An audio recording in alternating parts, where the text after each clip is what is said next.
বাবু বলেছেন স্বর্গে যাবেন, মেনেই নিলাম।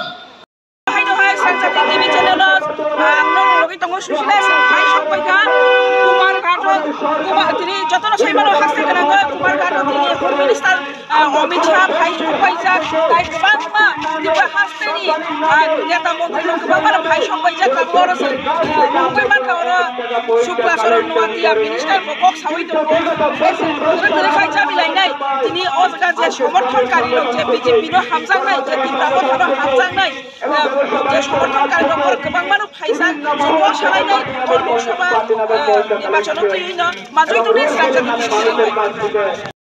যাই করছে ইউটিউব সোশ্যাল মিডিয়ার মাধ্যমে তাদের প্রজেক্টটা মানুষের কাছে নিয়ে যাওয়ার চেষ্টা করছে। তীব্রামথা এবং আইপিএফটি এই সম্মিলিত শক্তিকে ভয় পেয়ে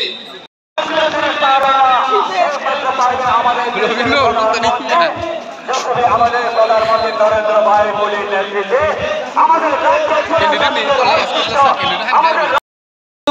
সমুদ্র হয়ে গিয়েছে পিডব্লিউডি ময়দান।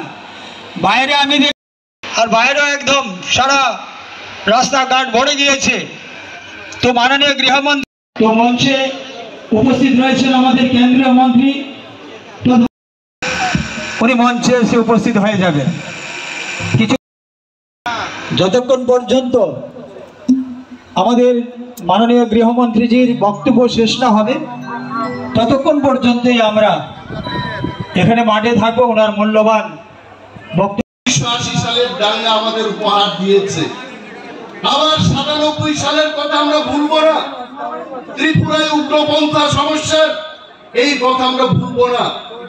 এই মঞ্চে দাঁড়িয়ে তীব্রামথা বিজেপি আইপিএফটি আমরা বলতে পারি, সারা রাজ্যের মানুষকে আমরা বলতে পারি, আমরা যদি ক্ষমতায় বসে থাকি ত্রিপুরায় দাঙ্গা হতে দেব না। বামেদের মতো আমরা দাঙ্গা হতে দেব না। তারা ত্রিপুরাদের কি বলে, ওই সব চাকরি ত্রিপুরারা খায়া ফেলাইতেছে, এডিসি পাইছে, রিজার্ভেশন পাইছে, সব চাকরি ওরা খেয়ে নিয়েছে, আমরা পারবো না। দণ্ড এসসি এসটি দের বলছে জেনারেলদের সমস্ত সুযোগ সুবিধা এসসি এসটি রা খায়া ফেলাইতে, জেনারেল আর পাইতো না।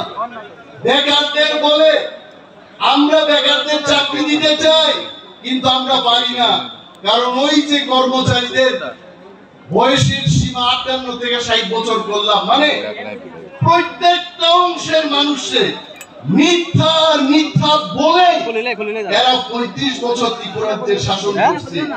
আমি কনফিডেন্ট এইটুকু বলতে পারি, পাহাড়ের মানুষ জেগে গেছে, বুঝে গেছে, এই ভাবেদের আর আসতে দেওয়া হবে না ত্রিপুরায়। আপনারা জেনে নিন এই কথা।